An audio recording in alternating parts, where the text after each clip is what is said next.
Olá, boa noite, sejam bem-vindos, bem-vindas, sejam todos bem-vindos, bem-vindas, mais uma live OS, que legal. E hoje a gente vai falar sobre contabilidade das organizações religiosas com a querida Andréia. Vamos ver se a nossa convidada já está por aqui, com certeza já está chegando aqui.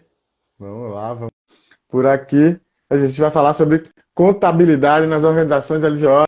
Então sejam todos muito bem-vindos, muito bem-vindas. Nossa convidada Andréa Fonseca já está entrando por aqui. Olá, Andréa. Olá! Ei, Lucas, boa noite. Boa noite, seja muito bem-vinda, querida.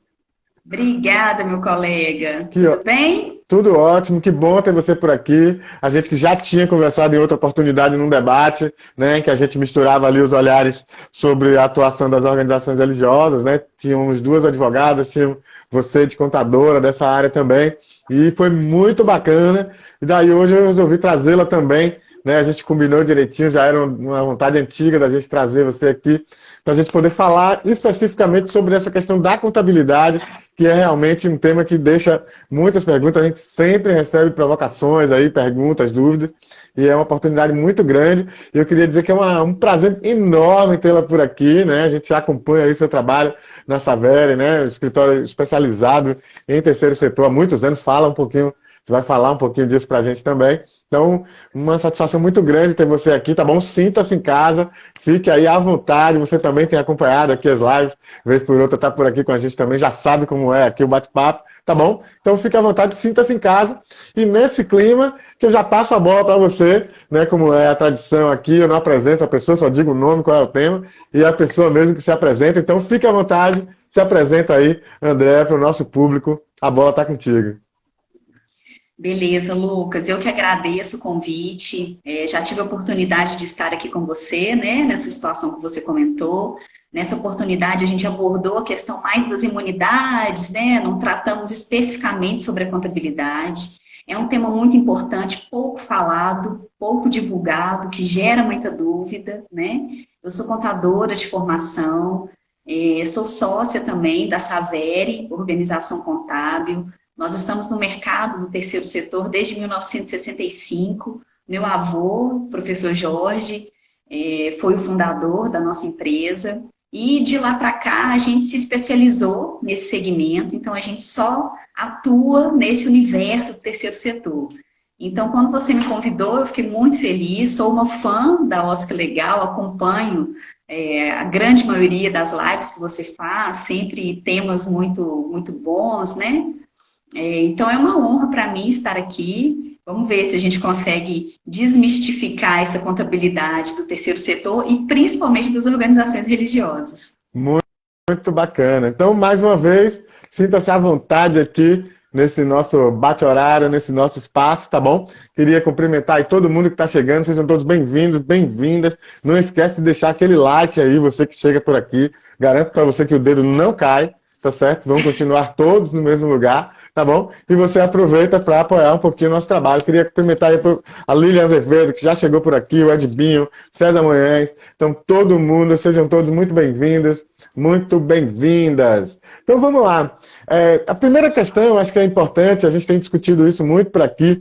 Eu e a minha colega, querida parceira Camila Chagas, a gente já escreveu, inclusive, sobre isso, sobre a questão da natureza jurídica das organizações religiosas, né? Até pouco tempo atrás você não tinha essa natureza jurídica específica, a rigor as entidades elas se registravam como uma associação e daí criava alguma questão aí, né, que tem implicação de tanto jurídica quanto contábil. Queria que você soubesse, não, você falasse para a gente, né, um pouco qual é a sua posição com relação a essa questão da natureza jurídica, como é que sua posição como contadora, como é que um contador pode auxiliar, né, nessa tomada de decisão da entidade. A gente que tem uma posição sobre isso, mas queria entender de ti sobre essa questão, né, porque ela pode ser associação, fundação, de repente organização religiosa. Como é que uma entidade pode escolher nessa hora? Essa situação chega para a gente assim, sempre com muita surpresa por parte dos gestores, né? A gente recebe no escritório diversas instituições que se auto-intitulam como uma organização religiosa, quando a gente pede para verificar a documentação, principalmente cartão do CNPJ, a gente percebe que não é uma organização religiosa, é uma associação privada. E há uma surpresa, né, muito grande quando o contador ele relata isso para os gestores. E eu acredito que é isso que você comentou, Lucas, pela questão da mudança do Código Civil lá em 2003, em dezembro, né? Especificamente no artigo 44, a gente teve a inclusão da organização religiosa como uma das pessoas jurídicas de direito privados possíveis a partir daquele momento.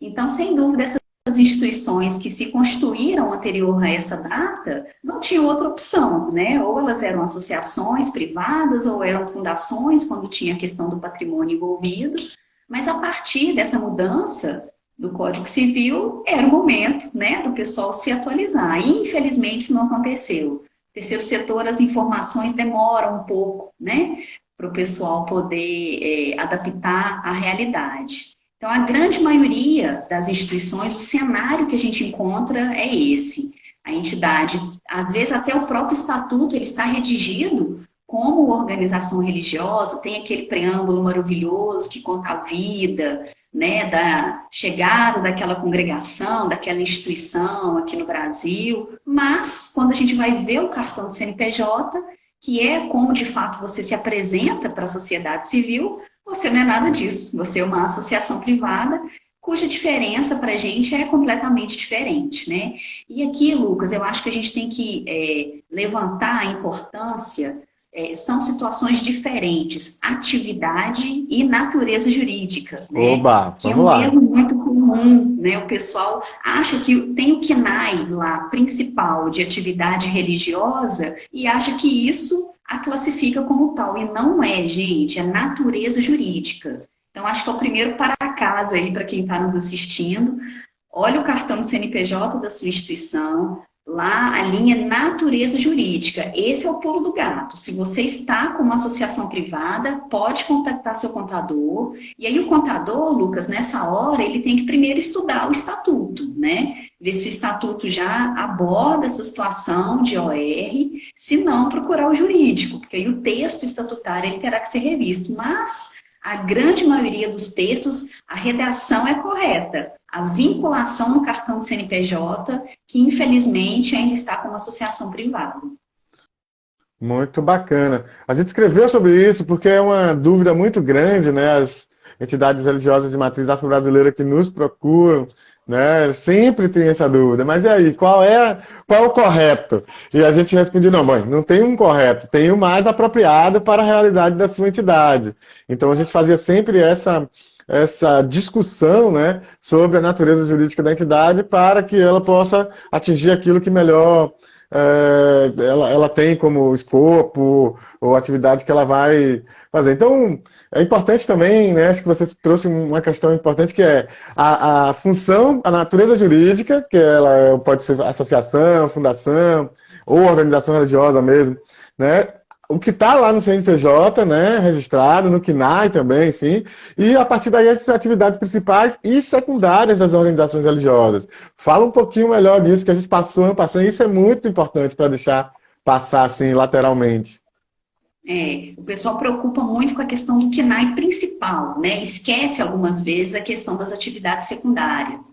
E não necessariamente uma organização religiosa ela vai se dedicar 100% a uma atividade de cunho religioso. Ela pode ter atividades diversas, né? Inclusive atividades sustentáveis. Quantas igrejas hoje, né, de forma geral, os templos, eles vendem mercadorias, então eles atuam com a atividade mercantil, e isso tem que ser previsto no cartão do CNPJ. O cartão do CNPJ é um retrato da nossa atividade atual, né? Então, enquanto no estatuto a gente tem algumas atividades mais amplas, que a entidade um dia pretende realizar, e aí já conversa com o advogado, já coloca no estatuto, o cartão do CNPJ é diferente, ele é o nosso retrato hoje. Tanto que ele pode ser modificado, né? A alteração do cartão do CNPJ é algo mais facilitado. E aí também, quando a gente fala de atividade, sendo praticada pelas organizações, a gente tem muito nesse universo de organização religiosa comunidades religiosas espalhadas Brasil afora, né? E aí tem essa dúvida, Lucas, será que em cada comunidade religiosa eu preciso ter um CNPJ de filial? Então, o que a Receita entende, o que a Receita Federal entende sobre isso? Se naquela localidade você tem uma atividade econômica sendo realizada, e essa atividade econômica, claro, vinculada ao nosso estatuto, né? Então, se eu tenho um culto, um projeto, enfim, qualquer atividade sendo realizada vinculada ao meu estatuto, eu tenho que ter um CNPJ de filial. Porém, se naquela localidade é só uma residência de religiosos, não há nenhuma atividade sendo realizada, não há necessidade de um CNPJ de filial. Então, isso também o pessoal faz muita confusão, né? Porque a posse de imóveis espalhados aí no Brasil afora não necessariamente justifica a abertura de CNPJ de filial. E isso é uma dúvida e é algo também que acho que a gente precisa esclarecer, né? Então é um outro para casa interno, cada um verificar essas organizações que têm essa situação de comunidades espalhadas Brasil afora, se há necessidade, né? Se eu tenho atividade ou não sendo realizada naquela localidade. E isso o contador pode te ajudar na questão da abertura do seu CNPJ de filial ou não, né? Vamos lá. Só para eu entender um pouquinho melhor também, que eu fiquei curioso aí com essa história. Então, digamos que é uma entidade religiosa que tem, né, tem imóveis, tem uma extensão, digamos assim, territorial grande, enfim. Em que, se lá, digamos, ela tem uma sede na capital e no interior tem algumas. Se nesse interior é só o culto, o professar da fé, com a determinação toda vindo da sede, o pastor vem da sede, ou o líder ali naquela congregação, naquela entidade, ela não precisaria abrir um CNPJ de filial. Se for só tudo muito bem-vindo, desenhado pela capital, tudo feito a partir da capital. Agora, se tiver algo a mais, é isso que eu estou entendendo ou eu estou... Não, na verdade, se você tem uma atividade naquela localidade, essa atividade vinculada ao culto religioso já é sua atividade do seu estatuto. Então, para a contabilidade, a gente já entende, né, que se eu tenho uma atividade aberta ao público, um culto, né, onde eu chamo pessoas da comunidade, já está garantido aí minha atividade econômica sendo realizada. O pessoal confunde muito, acha que atividade econômica está ligada à geração de receita, e não tem nada disso, né? Diferente, Lucas, se eu tenho numa localidade, numa cidade do interior, se a minha sede é na capital, e eu tenho um imóvel numa cidade do interior, e neste imóvel, alguns membros da minha organização residem somente. Eles não atuam, eles não praticam nenhuma atividade, nem de cunho social, nem de cunho religioso aberto ao público. Aí é diferente, porque eu não tenho uma atividade econômica, né? Entendi. Muito bom, bastante esclarecedor nesse sentido. Então, fala uma coisa para a gente. A gente fez essa diferença um pouco desse roteiro de associação, até passamos por fundação, que não é tão comum, mas tudo bem, e organização religiosa. O que é que difere, então, exatamente, além da natureza jurídica, óbvio, a contabilidade de uma organização religiosa das outras OSCs, né? Por exemplo. O que difere, acho que a grande questão aí é a liberdade religiosa que as nossas organizações têm, liberdade essa de gestão, de administração, essa liberdade total que nós temos, né, garantida pela Constituição Federal, e antes da Constituição tivemos aquele decreto 119A, né, que também garantia aí essa liberdade total religiosa, e a contabilidade precisa refletir essa liberdade. Isso é muito diferente nas associações privadas, que precisam seguir uma série de ordenamentos, principalmente a questão de Código Tributário Nacional. Então, vou te dar um exemplo. Uma organização religiosa, e aí organização religiosa com natureza jurídica de organização religiosa, viu, pessoal? Sim. Não é só atividade, não. Ela pode, por exemplo, mandar um recurso para o exterior. Algo que é expressamente proibido para as associações privadas, está lá no nosso artigo 14 do CTN, Código Tributário Nacional. Então, a contabilidade precisa ser conhecedora dessa situação e construir esse plano de contas de acordo com essa realidade. Aqui a gente não está nem entrando em questão de tributação, a gente está entrando em questão de liberdade de administração, né?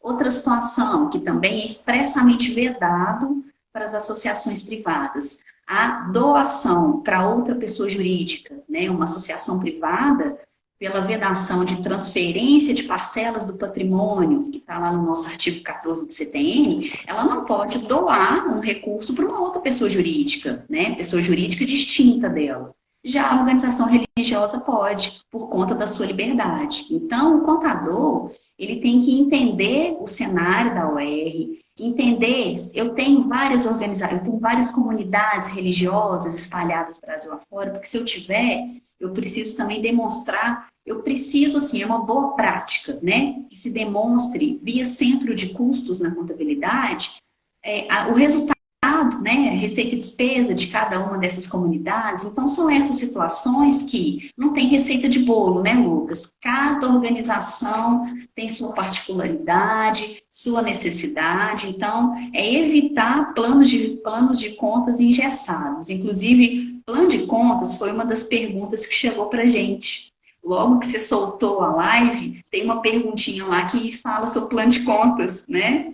E aí é isso, gente, não existe receita de bolo, né? Nós temos essa diferenciação toda das organizações religiosas pela sua liberdade de administração, porém, nós temos itens que são comuns, como cumprimento de norma contábil. As organizações religiosas, elas são entidades sem fins lucrativos e, por isso, elas são regidas pela ITG 2002, que é a norma contábil, né, expedida pelo CFC lá em 2012, resolução 1409.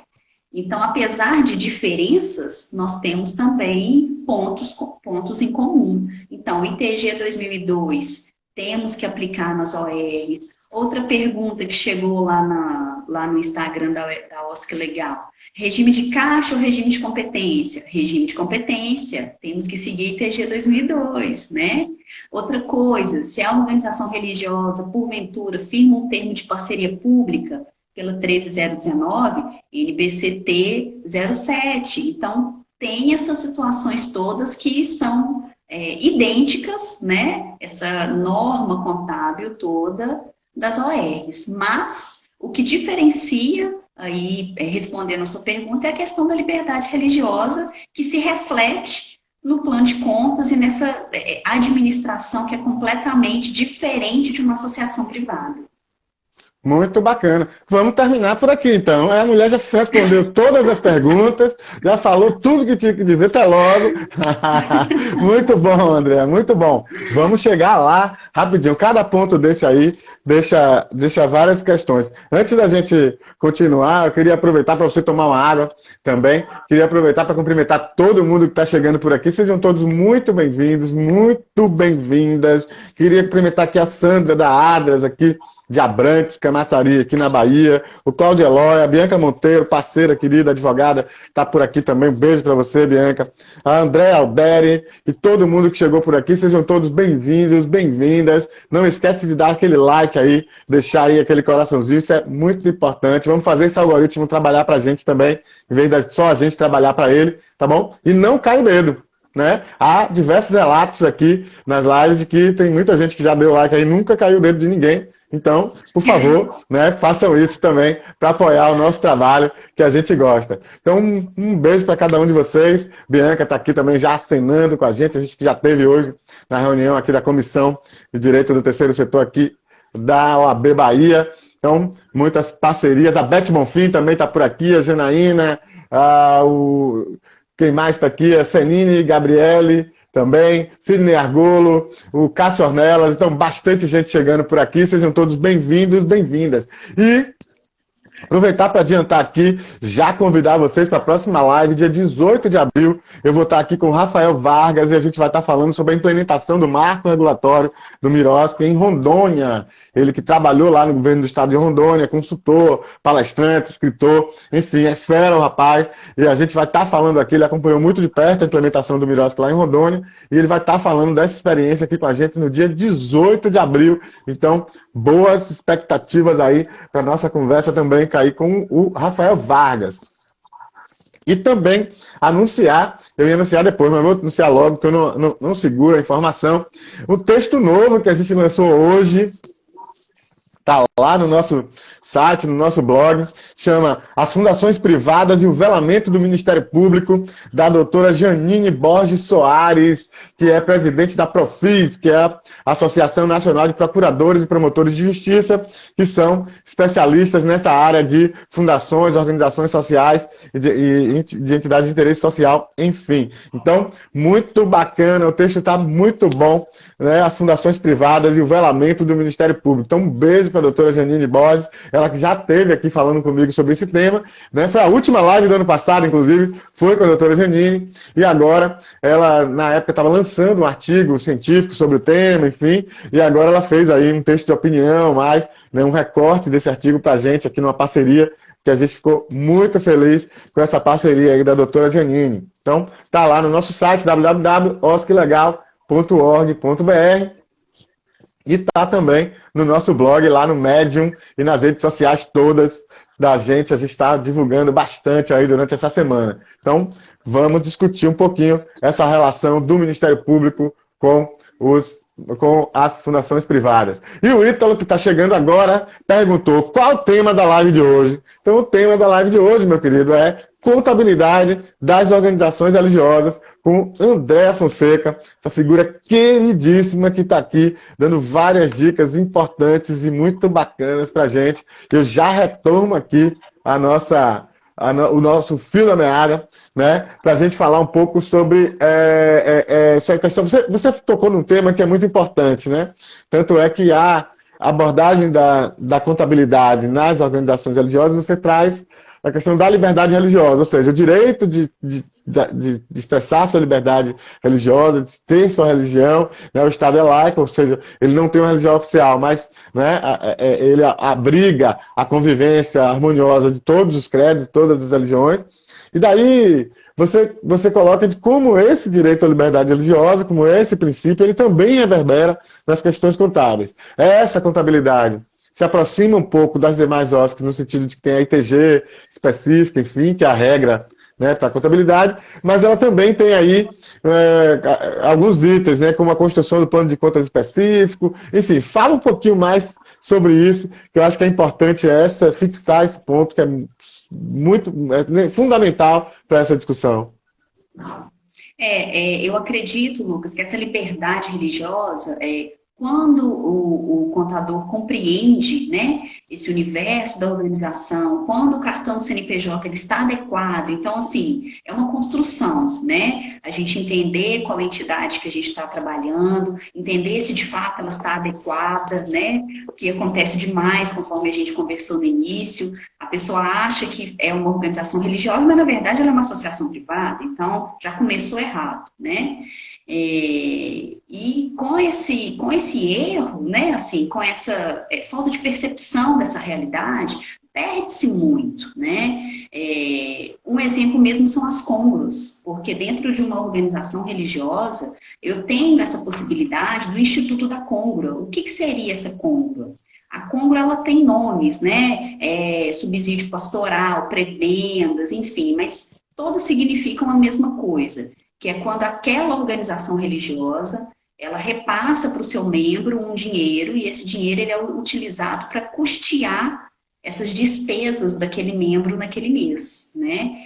É um instituto que só é possível para esse tipo de pessoa jurídica, só para as ORs. Uma associação privada não pode pagar côngora, uma fundação não pode pagar côngora. Então, por isso a importância, né, do contador ser conhecedor dessa instituição para ajudá-la também, né, nesse movimento. Então, a côngora, exemplo, eu tenho uma comunidade religiosa lá no Cafundé, afastada, no interiorzão, onde o membro tem uma dificuldade enorme de pegar um documento fiscal. Porque quando a gente fala de contabilidade, de ITG 2002, a gente não pode esquecer da importância do lastro documental, né? Então, para todo pagamento e para todo recebimento, tem que ter documento fiscal hábil, né? Para uma organização religiosa, há a possibilidade, nesse exemplo que eu dei, um interiorzão lá, a pessoa não consegue mesmo a nota. Então, o que que a OR pode fazer? Ela pode pagar a côngrua para o seu membro.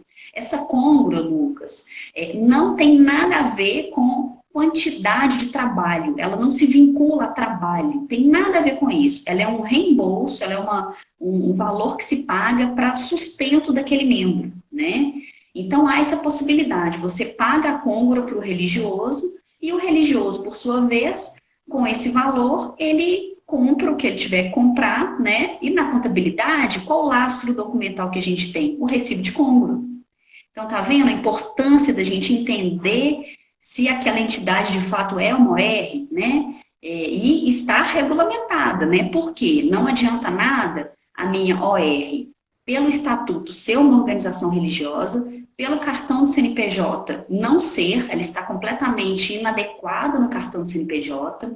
A côngrua, quando a gente paga para o membro, a pessoa jurídica, a organização, ela tem que declarar no E-Social. Ela não está sujeita a INSS, justamente porque ela não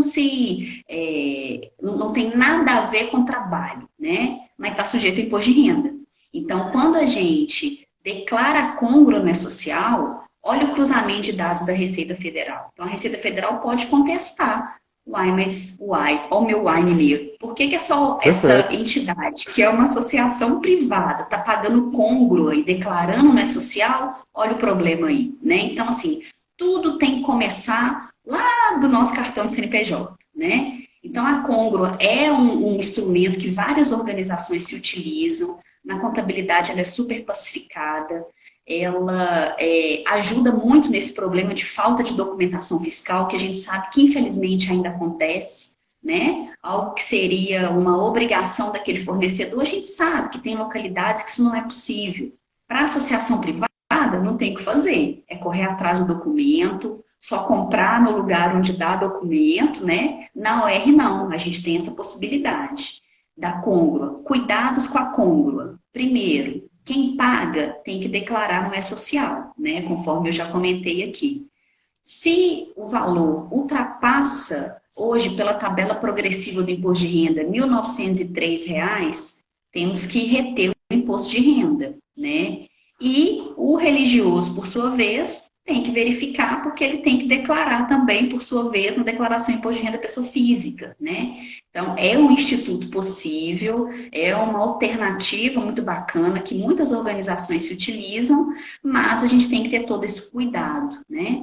Então, e está dentro dessa liberdade, né, Lucas? Isso não é permitido para mais ninguém. É só uma organização religiosa que tem a possibilidade desse instituto. Muito bom. Deixa eu perguntar uma coisa só para deixar muito claro para quem está vendo. A rigor, então, a mesma pessoa sendo uma associação religiosa, digamos assim, né, como se registrava antigamente, tendo natureza jurídica de associação, ainda que foi feito na prática para questões religiosas, não pode manejar a côngrua. É específico da natureza jurídica de organização religiosa, com esta natureza jurídica específica. Exato, porque se ela tem uma atividade de organização religiosa, uma atividade religiosa, mas na sua natureza jurídica não está assim definida, se ela é uma associação, ela não é uma organização religiosa, né? Ela não se apresenta como tal. Então, para todos os fins, para uma Receita Federal da vida, ela é uma associação privada como todas as outras, né? Como qualquer outra associação privada. Então, é importante a verificação dessa natureza jurídica do cartão do CNPJ. E a grande maioria, Lucas, está nessa situação. A gente recebe no escritório muitas instituições nesse cenário. E, às vezes, quando a gente comenta isso, ninguém nunca parou para pensar no sentido dos gestores, né?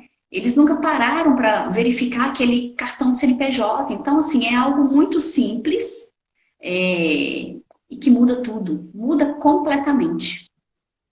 Muito bom, muito bacana. Queria aproveitar, desculpa, para dar uma dica, então, né, também. Eu estou aqui na minha mão, coincidentemente, eu estava passando uma olhada também no livro da Thaís Amorim de Andrade, que é o Manual Prático de Direito Eclesiástico, tá certo? Aqui, esse é o meu. E a Thaís já combinou comigo, breve a gente vai fazer alguma parceirada aqui, a gente vai sortear um exemplar desse livro também. Então, para quem trabalha com a parte jurídica desse tipo de organização religiosa, esse é um livro de referência, muito bacana. Eu tenho uma felicidade grande, porque é um livro de referência, ela cita também o nosso trabalho aqui do Osco Legal, e o trabalho que a gente tem feito também aqui de aconselhamento e de material para entidades de matriz afro-brasileira, né? A gente está aqui na Bahia com muitas organizações dessa natureza, que às vezes nem sabe que poderia mudar para a organização religiosa, às vezes nem tem acesso a esse tipo de informação, e o que a gente tem advogado é pelo direito que ela tem de informação, de que ela possa optar por uma ou outra natureza jurídica ciente disso. Qual é a consequência dessa escolha, dessa ou essa natureza jurídica? Veja, você já trouxe alguns elementos muito importantes. Esse da côngrua é absolutamente importante para as organizações, para o manejo das organizações, se ela vai pagar, como é que ela vai organizar a sua vida financeira. Então, isso é super importante. Olha aqui, a Carol Prado perguntou como é o nome do livro. O nome do livro é Manual Prático de Direito Eclesiástico, da Thaís Amorim de Andrade. Então, anota aí. Manual Prático de Direito Eclesiástico. Está aqui na sua tela. Espero que dê para enxergar por aí, tá certo? Então agradeço aí a Carol Prado, todo mundo. Aproveito para cumprimentar a querida Jurema Cinta, advogada lá de Itabuna, parceirona nossa, também tem feito um trabalho muito bacana lá no direito previdenciário, atendendo pessoas que não têm, muitas vezes não têm recursos, também apoiando algumas organizações lá no sul da Bahia, uma referência. Um beijo para você, Jurema, querida. Né? E a Priscila Figueiredo, minha prima, minha irmã, também fez aniversário anteontem. Um beijo para você, Pri. Te amo, tá bom? Então, que bom você estar por aqui também. Amanhã eu tô por aí no interior, vou dar um abraço na minha família, na minha mãe, todo mundo, tá certo? Então, um beijo para tu aqui ao vivo, para todo mundo ouvir. Vamos lá. Vamos voltar aqui então, Andréa, para nossa conversa. Tem uma questão, né, que você até citou também, mas que sempre aparece, a gente até escreveu sobre isso já há algum tempo atrás, que é uma pergunta muito corriqueira e que também influencia nessa escolha da natureza jurídica e tudo isso que a gente está... que são as questões da parceria com a administração pública. Afinal de contas, pode uma organização religiosa fazer parceria com o poder público?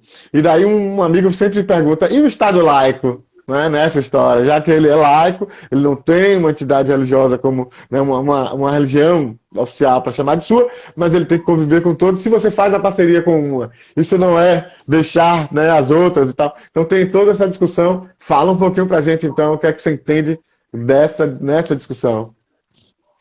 Dentro do MIROSC, né, Marco Regulatório das Organizações, nós tivemos aquela mudança, né, da 13204.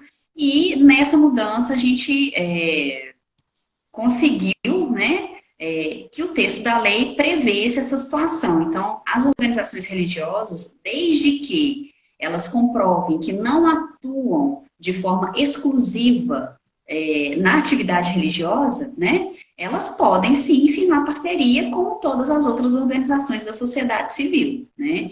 Então, e é a única forma também dessa captação, né, Lucas? Porque isso é muito restrito para as organizações religiosas. Nós não temos aí as outras formas de captação como nós temos no universo das associações. Então, por isso que é o que você falou, tem que analisar muito bem, né, qual caminho que eu quero seguir, para, de fato, escolher entre associação privada e OR. Né? Então, na OR, nós temos sim a possibilidade de firmar parceria pública pela 13019, e essa é a única fonte, assim, que a gente poderia citar aqui, para quem está nos assistindo, como captação de recursos, né? Porque é muito difícil que as outras situações se estabeleçam, assim, a organização pode ter uma atividade social, inscrita no conselho, mas aí essa natureza jurídica de OR já vai atrapalhando se a minha atividade ela for mais preponderante na assistência. Primeiro, por conta do Código de Atividade. Uma organização religiosa, uma organização religiosa com natureza jurídica de organização religiosa, o Código de Atividade Econômica principal é de atividade religiosa, né? Então, isso já começa a prejudicar caso a sua intenção seja a preponderância em alguma área social, educação, saúde, né? Mas, respondendo a sua pergunta, pode criar uma parceria pelo MIROSC? Pode sim, desde que ela comprove que não é exclusiva, né, nas atividades religiosas. Muito bom, muito bem. Então, eu queria cumprimentar aqui o Orias Freitas, que diz que é contador e professor, né, e está aqui acompanhando atentamente e muito se movimentando aqui bastante no nosso chat. Também a Dilma Rodrigues, que está chegando por aqui. Então, sejam todos muito bem-vindos, muito bem-vindas. Deixa seu like aí. O pessoal não está deixando muito like hoje, André. Eu não sei se eles estão com medo do dedo cair. Eu estou achando que deve ser por aí. E pode dizer para eles, você já esteve aqui assistindo a live, você já deu like lá, eu tenho certeza, e não caiu. Diga isso para eles aí.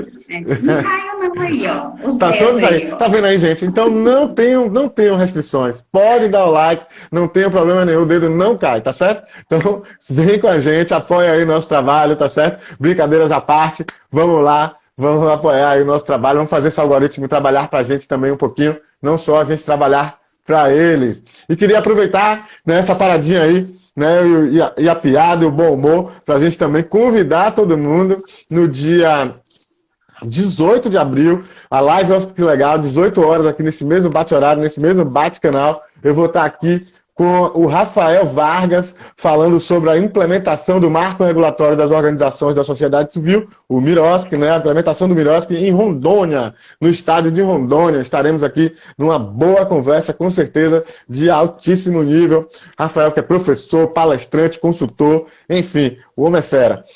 E também chamar todo mundo para já ler, para acessar o nosso texto novo que a gente lançou hoje. Ontem eu subi, hoje a gente fez ali um ajuste e está lançado oficialmente agora o nosso texto novo, que chama As Fundações Privadas e o Velamento do Ministério Público. E foi escrito pela doutora Janine Borges Soares. Muito bacana o nosso texto novo. Vai lá no nosso site, www.osclegal.org.br, ou no nosso blog lá no Medium. E se você está aí nos nossos grupos do WhatsApp, nas nossas redes sociais também, logo, logo, a partir de amanhã, a gente vai estar divulgando tudo isso por aí e você vai poder acessar. Então, uma vez lendo o texto, comente, compartilhe, dê sua opinião, escreve pra gente, que a gente está aberto, manda suas dúvidas, que a gente faz de tudo para responder ou arranjar alguém que sabe. Se a gente também não souber, a gente corre atrás, né, com alguém que possa responder. André mesmo já foi consultada. Um dia me mandaram uma pergunta aí de ordem contábil, eu disse, "Ixi, isso aqui tem que perguntar para quem entende." Aí, ó, André, me ajuda aqui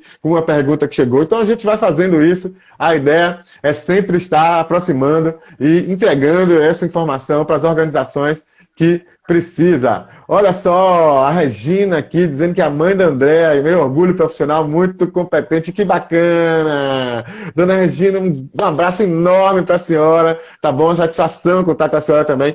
Porque, olha, agora eu vou lhe dizer, mãe é obrigatório assistir, a minha mesmo tem que assistir. Não sei por que milagre ela não apareceu aqui hoje. Não veio, mandou a minha irmã, mas é obrigatório, tá bem? Então, um beijo para a senhora também, viu? Muita honra poder também contar com a sua audiência por aqui. E a sua filha, de fato, é uma figura sensacional. Hoje, quando eu divulguei aqui nos grupos, né, fazer a divulgação das lives, da live, uma pessoa, um advogado, um grande advogado do setor, foi logo dizendo, olha, André é fera, hein? Vai ser muito bom hoje. Então, realmente, foi já uma manifestação grande. O fato de terem muitas perguntas também que chegaram antecipadas também mostra isso. A André, a Bianca Monteiro está aqui também dizendo que você é maravilhosa, elogiando. Então, muito bacana também, tantos elogios, tanta coisa bacana para você aqui, tanto carinho, André. Que bom esse carinho todo aqui nessa live também.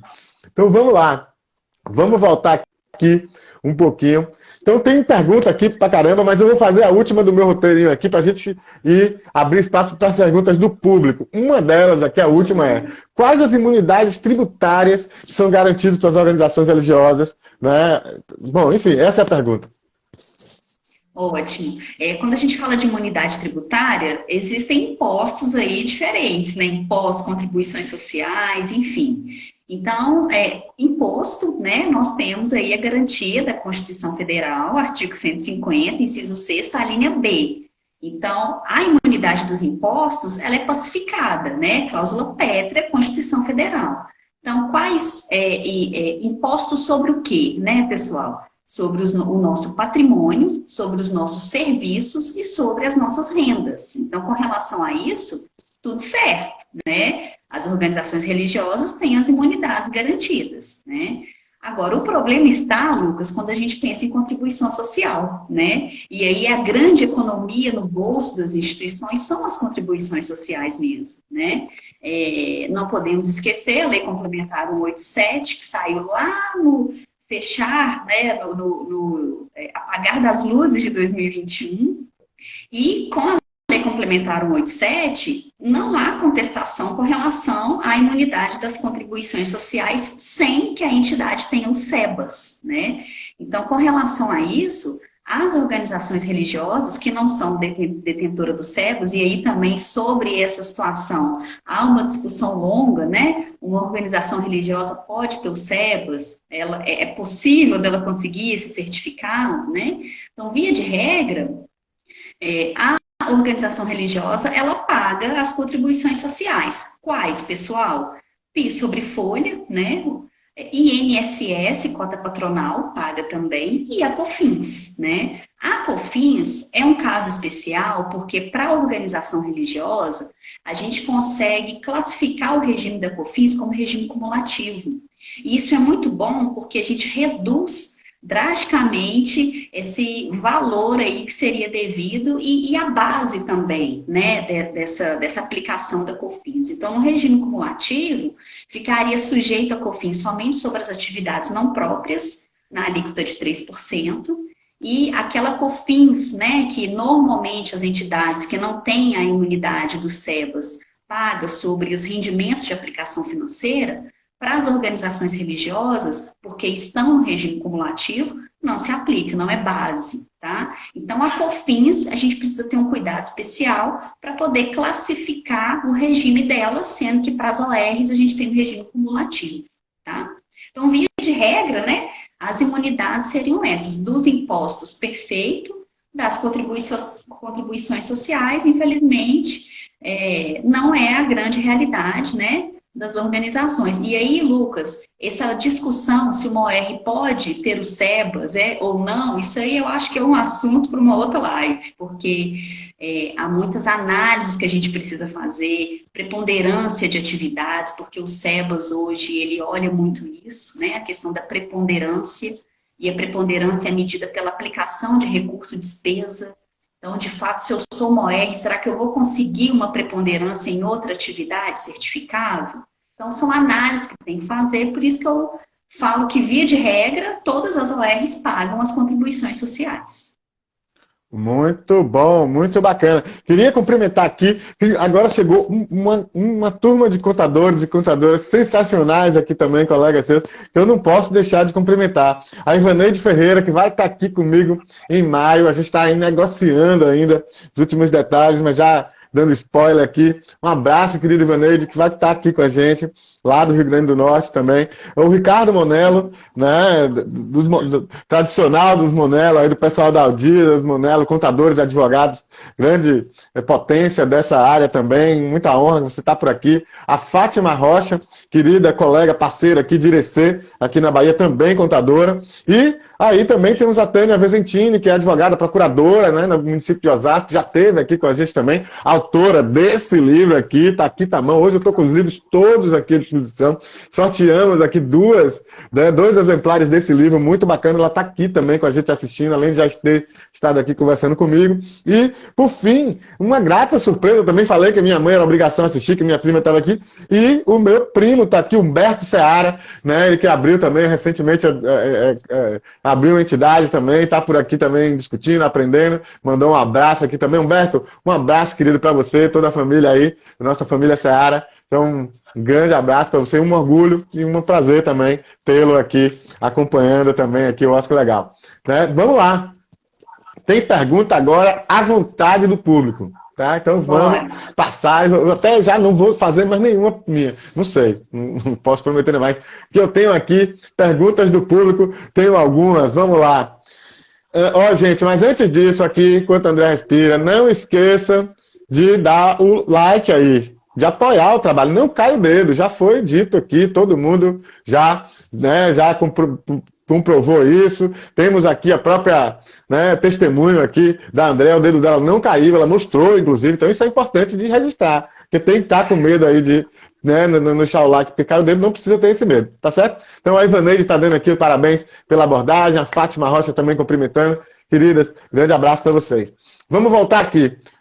Pergunta básica de que chegou, que eu não anotei o nome da pessoa, perdi aqui, mas tudo bem. Qual é o regime de tributação das organizações religiosas?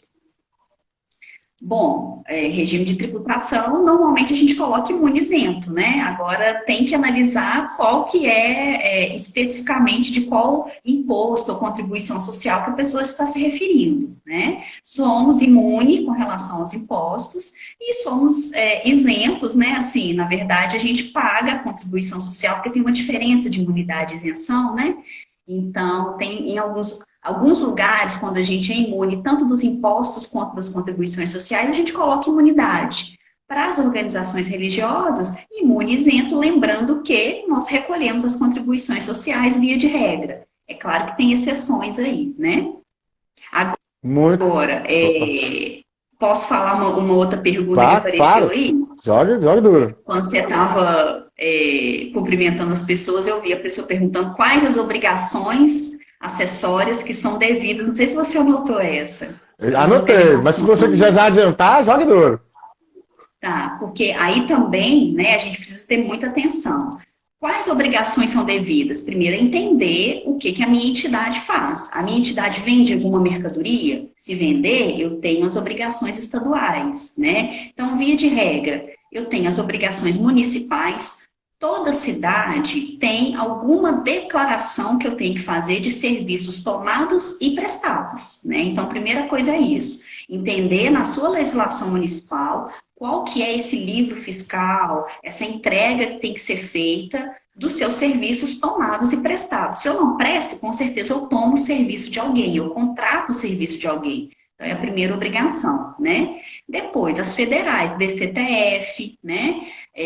DCTF Web, REINF, né? Os SPEDs, todos, o terceiro setor, estão devidos também para as organizações religiosas. É claro que tem alguns que há particularidades, como ECD, né? Escrituração Contábil Digital. A ECD é o SPED contábil que a gente entrega no final do ano. Ele é obrigatório para todo mundo? Não. Ele só é obrigatório para aquelas entidades que têm uma receita bruta acima de 4 milhões e 800. Aí você me pergunta, se eu não sou obrigado, eu preciso de entregar? Não é obrigatório, mas, pessoal, se você não entrega a ECD, você tem que emitir o livro diário em papel, encadernar, colocar a capa preta com letra dourada, levar para cartório para registro. Então, existem facilidades hoje em dia que, mesmo que você não é obrigado a transmitir um ECD, vale a pena, né? Diferente da ECF, que é a escrituração contábil fiscal. Essa também é anual. Essa é obrigatória para toda pessoa jurídica, independente de receita bruta oferida, tá? Então, quais as obrigações? Essas. Agora, é claro que você tem que entender o que a sua entidade faz para a gente construir esse cenário de todas as obrigações possíveis. Mas fato é, todos os SPEDs já estão devidos para todas as organizações do terceiro setor, né? E aí a organização religiosa também entra nesse bolo aí de obrigatoriedade.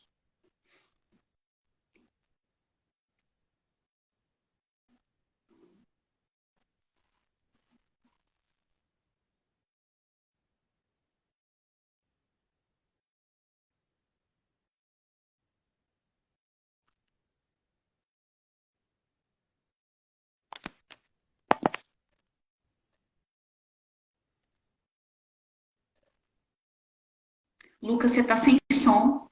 Opa, acontece também. Vai fechando aqui. Então é isso, desculpa, gente. Acontece também. O microfone fecha, o microfone abre. Já estou de volta. Então, só por enquanto o André respira aqui. Dia 18 de abril, live, acho que legal, a gente convidando aqui, dia 18, nesse mesmo bate-horário, nesse mesmo bate-canal. Eu vou estar aqui com o Rafael Vargas, a gente vai falar sobre a implementação do MIROSC em Rondônia, né, o marco regulatório das organizações da sociedade civil em Rondônia. Essa experiência, o Rafael Vargas vai falar para a gente. E texto novo do Oscar Legal também, saindo hoje, das fundações privadas e o velamento do Ministério Público, de autoria de Janine Borges Soares, presidente da Profis, que é a Associação Nacional dos Procuradores e Promotores de Justiça especializados nas fundações e entidades de interesse social. Então, todo mundo convidado a estar aqui no dia 18 de abril para a nossa nova live e para baixar lá, para acessar o nosso texto novo, que chama As Fundações Privadas e o Velamento do Ministério Público. Queria aproveitar para cumprimentar também todo mundo que está chegando aqui, o pessoal que está dando like. Agora pronto, disparou aí no like, que ótimo, beleza mesmo. Só cumprimentar também a que chegou aqui, foi pera lá, o nome dela, Sanete Félix, que também vai estar aqui junto com a Ivaneide. Eu já tinha cumprimentado a Ivaneide, e a Sanete Félix vai estar aqui também em maio. Então, muito bom, queridas, muito bom poder estar aqui com vocês lá do Rio Grande do Norte. Nós vamos falar com elas aqui em maio, né? Eu não vou dizer o tema, não vou dizer ainda nada, porque Tiano já disse que não posso entregar as coisas antes, eu preciso guardar o segredo para falar na hora certa. Mas eu chego aqui, entrego tudo e não tenho muito papo na língua. Vamos lá! Perguntas, então, do público aqui para a Andréa. Vamos continuar aqui nesse bate-pronto. Como se dá a contabilização?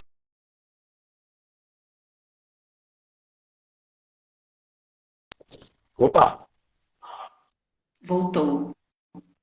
Andréia? Oi, Lucas. Eu que Oi. caí. Oi, gente, está me ouvindo? Eu caí, o André caiu, estamos como é que ouvindo. tá aí? Tá um pouco craquelado, voltou normal. Agora eu vou... Ih, travou. Olá, meu irmão. Acho que o André teve um probleminha aí de conexão, tá certo? A gente vai seguindo aqui. Oi, Lucas, eu tô te ouvindo normal. Vocês me ouvem, gente? Sim, a sua imagem que tá congelada.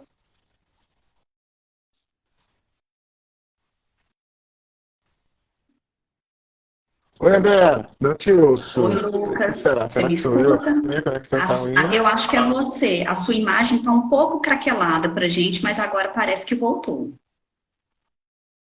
Voltou, agora voltou.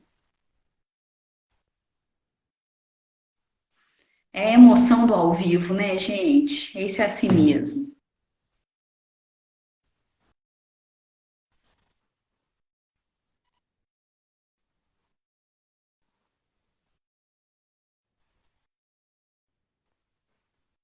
Ei, Lucas.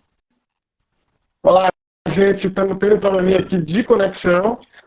Essa convidada desconectou, eu também tive um problema de conexão aqui. Eu não sei exatamente como está a transmissão. Vocês me ajudem aí, por favor, porque de fato, realmente eu não sei como está a questão. Tivemos um probleminha de conexão aqui e estamos ao vivo. Bom, vamos lá. A André está voltando aqui, vamos ver como é que a gente se vira para retomar esse papo.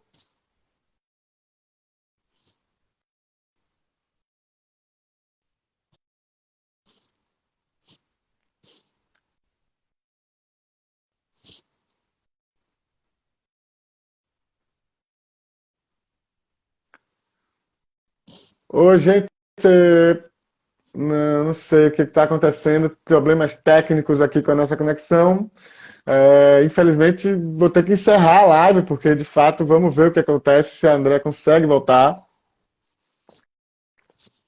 Ela saiu, não conseguiu voltar. Infelizmente, a gente está com um problema, né, generalizado de conexão. Eu caí, a André caiu. Vamos ver se ela consegue voltar aqui rapidinho para a gente tentar conversar direitinho ainda, pelo menos para a gente fazer esse retorno. Olha aqui, ela já está por aqui. Vamos ver então se a gente consegue colocar de novo a André de volta para a gente finalizar aqui a nossa conversa. Vamos lá. Gente, pedindo desculpa então, essas coisas acontecem aí nas lives também. As conexões, elas têm esses problemas. Vamos lá. André, tá de volta então? Ei, Lucas. Opa! De volta. De volta então. Vamos lá, pronto. Voltamos. Caímos, mas voltamos. Caímos, mas voltando. Ninguém se machucou, não se preocupe, ninguém se machucou, tá todo mundo bem. Vamos retomar, tivemos aí um pequeno problema, então a gente até pode esticar um pouquinho aí, mais 5 minutos, para a gente poder, né, compensar esse tempo, bem na hora da pergunta que eu ia fazer. Então, agradecer ao pessoal que estava aqui, todo mundo falando, né, ajudando aqui, tentando resolver. A Tereza Homem, o próprio Ricardo Monello, a Natane Santos, a Fátima, Celine, todo mundo que está por aqui. Muito obrigado a vocês, tá certo? Seguimos aqui no nosso papo com a Andréa Fonseca. Bom, vamos lá. Como se dá a contabilização nas organizações religiosas? É por competência ou por regime de caixa? É por competência, né, pessoal? A gente já tratou aqui sobre essa situação, então é muito importante, inclusive, reforçar. As organizações religiosas, elas precisam seguir o ordenamento contábil, né, da Resolução 1409, a nossa famosa ITG 2002 R1. A ITG 2002, ela se aplica para todas as instituições sem fins lucrativos, sendo a organização religiosa uma delas. Então, não se fala de regime de caixa, né? Então, contador, na sua nota explicativa, por favor, não mencione regime de caixa. E além da menção na nota, é claro que seguir com as apropriações via princípio da competência, tá? Não existe regime de caixa. Muito bacana. Não tem regime de caixa em organização religiosa. Muito bom dizer isso, então. Vamos lá. Próxima pergunta aqui que veio do público. Qual modelo de plano de contas e se tem algum sistema informatizado para contabilizar? Na verdade, o plano de contas, ele não deve ser algo padronizado. Cada contador precisa entender a realidade da instituição, né, para a qual ele trabalha, se existem projetos sociais vinculados ao conselho ou não. Às vezes a entidade, exatamente por ser organização religiosa, ela tem uma liberdade de administração e todas as suas atividades são feitas conforme a sua finalidade estatutária. Então, todas essas questões, né, a gente precisa entender, né, para poder transparecer nas peças contábeis. Então, entender, de fato, a aplicação do recurso da minha OR é somente nas atividades de cunho religioso, né? Se for, eu tenho comunidades religiosas espalhadas Brasil afora, se eu tiver, eu posso abrir centro de custos com o nome de cada uma dessas comunidades para poder transparecer essas despesas, né, de cada localidade, apesar de não ter CNPJ nesses locais, conforme a gente também já conversou, nada impede que eu consiga demonstrar de forma rateada cada resultado dessa comunidade religiosa. Minha OR tem parceria pública? Não tem. Então, não existe receita de bolo. E nem deve existir plano de contas engessados. Eu não posso tratar um plano de contas de uma organização como eu trato de uma associação privada, justamente por conta dessa liberdade, né, de administração. Posso transferir dinheiro para o exterior. Então, assim, essa pergunta, para respondê-la, a gente vai em todas as questões que nós tratamos anteriormente aqui. É muito importante entender a sua organização, quais as atividades que eu faço, e eu acho, Lucas, que a grande palavra para a contabilidade é a segregação. Não existe aqueles balanços e demonstrações de resultado condensados, sintéticos. Eu preciso demonstrar de forma mais analítica possível a minha origem e aplicação dos recursos, né? Então, se eu for dar uma dica aqui para os colegas contadores, é a segregação. Tendo parceria pública, não tendo comunidade, não tendo, eu consigo cada vez mais dar essa transparência que hoje em dia é ouro, né? A gente precisa tanto.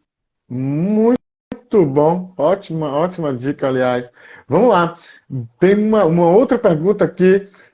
Um colégio, né? No caso, um colégio mantido, de repente, por uma organização religiosa. Enfim, caso tenha dívidas com o INSS referente a GPS não recolhida, pode solicitar o certificado de SEBAS?